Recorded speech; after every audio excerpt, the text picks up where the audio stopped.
All right, good morning, everyone. So glad you could join us. Hope you have some good warm coffee. This morning, we are going to be talking about Alexa and how do I build student independence. So let's jump right in. If you don't know about the Diverse Learner Cooperative, we are a nonprofit organization that connects teachers and leaders so we can improve outcomes for diverse learners and increase teacher and leader retention. Today's mission is to identify 1 to 2 strategies you can use to build student independence in the classroom using a smart speaker, Echo, HomePod, those type of things. Our agenda, we're going to jump in with just a few parent stories, talk about the benefits of the smart speaker, and then ask the question, Alexa, do you belong in the classroom? So again, glad you could join us. Starting with one parent's testimony. So this is a parent who has a child with a disability in the home. I'm not going to read through this first one all the way. I just want to highlight a few key things. She talked about how it was reduced the number of prompts for her, really helped supporting the behavior and the positive reinforcement, and how such a great way to positively and quickly reinforce and reward her child. Here's a second story, which I will read this morning. Again, also has a child with a disability. So while Alexa is far from natural, it still allows him to practice language skills by asking questions, uses listening and problem solving skills to respond appropriately during games, to even gain knowledge through some of the fun questions he comes up with. But more importantly for us, he's doing all of this independently and having so much fun doing it. So just want to kind of highlight that last word there, independently, since that's really the focus for today. And using this quote from Ann Landers, it is not what you do for your children, but what you've taught them to do for themselves that will make them successful human beings. So how can we use Alexa and other digital assistants to help? So to start, just quick clarity, we're talking again, smart speakers. Here are 3 of the most popular ones, and the price, these are the smaller versions. But as I go through today, just clarify, we'll be saying smart speaker and digital assistant, with Echo, like the Echo Dot and the HomePod Mini being the smart speakers, and digital assistants being Alexa and Siri. All right, so let's jump in. Questions to consider. So as we go through today's presentation, please just think through these questions. How does the tool support the learning objectives? Does using the tool redefine what's possible for students? And how will the tool build student independence? Because ultimately our goal is obviously to further learning and build student independence. We know these tools are engaging and fun, and students would really like them, but again, our goal is further learning and build student independence.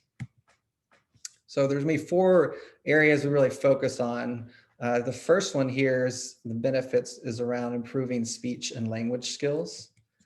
So using these, whether it be at home or at a school setting, do encourage turn taking, language development, and articulation. So I know, like the parents talked about how motivating it was for students to, speak to Alexa and get a response. And so it really forces them to pronunciate and articulate their words.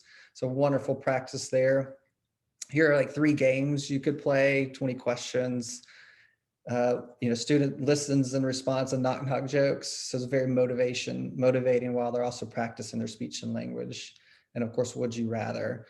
And that'd also be great for EL students if you're working on speaking and listening, the game would you rather would spark a lot of conversation. The second thing you might think doing is just practicing tier 2 vocabulary words.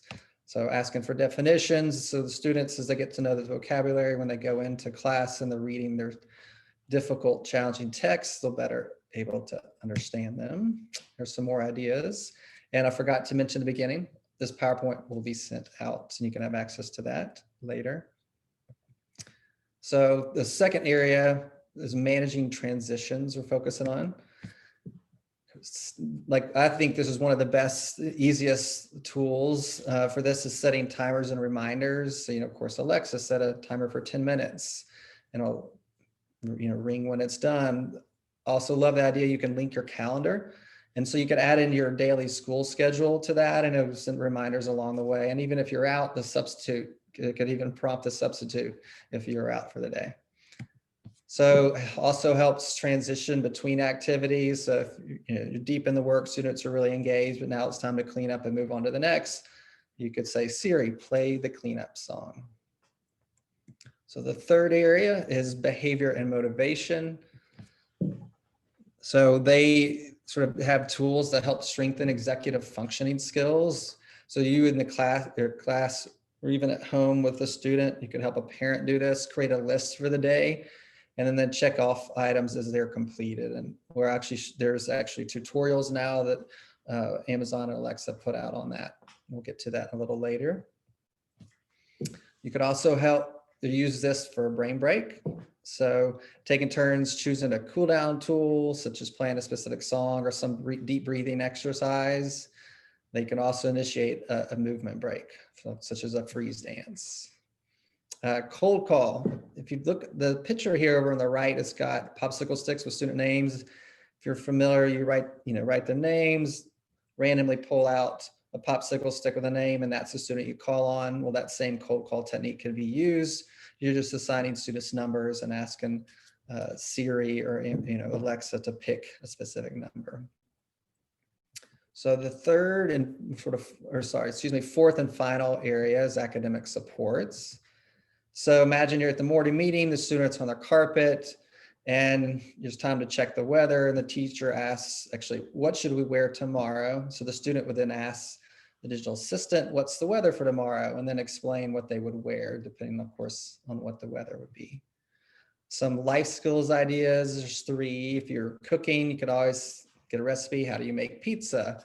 Or converting units of measurement if you're needing to do that, whether it be for a math problem or some other life skill activity.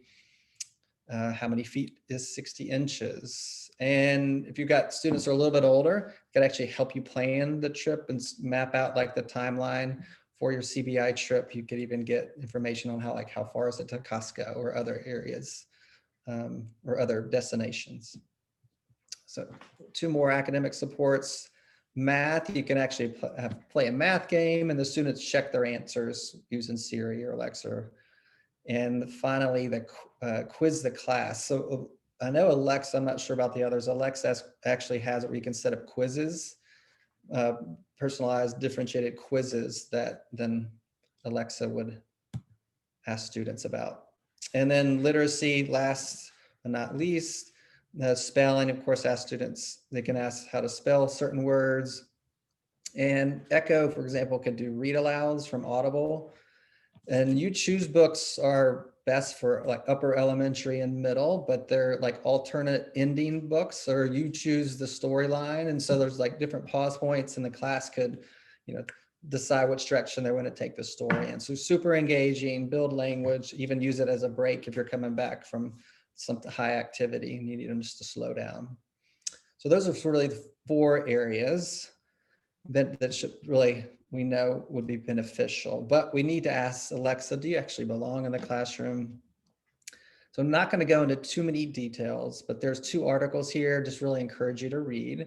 The one on common sense, basically the gist is saying like around privacy, the Apple HomePod was the one that got the best privacy ratings. It's also the more expensive, and in some ways, you want to understand, has the least functionality. So it just would need to weigh that cost benefit between those 2. So tips to setting up your digital assistant in the classroom.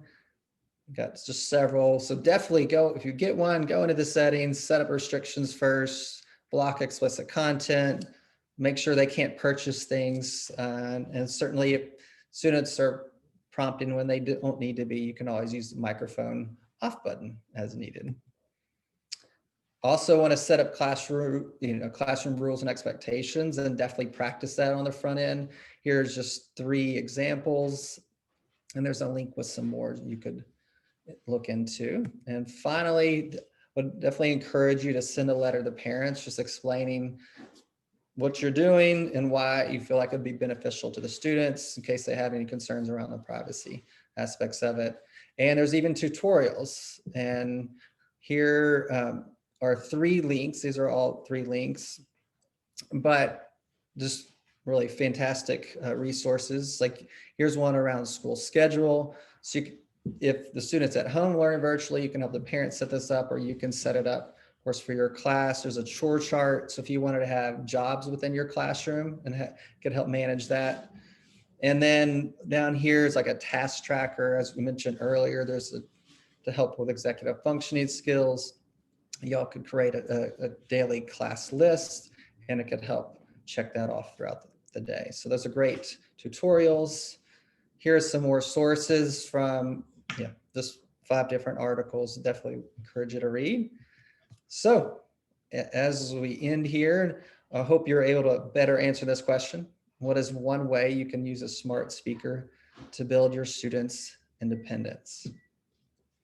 So thanks for joining us. Again, hope you can you will access the PowerPoint with all the links later. And if you don't know, if you go to this website as well, all of our previous coffee chats are on there. So see you next year. I'm glad 2020 is now soon in our rearview mirror. And thanks for coming today.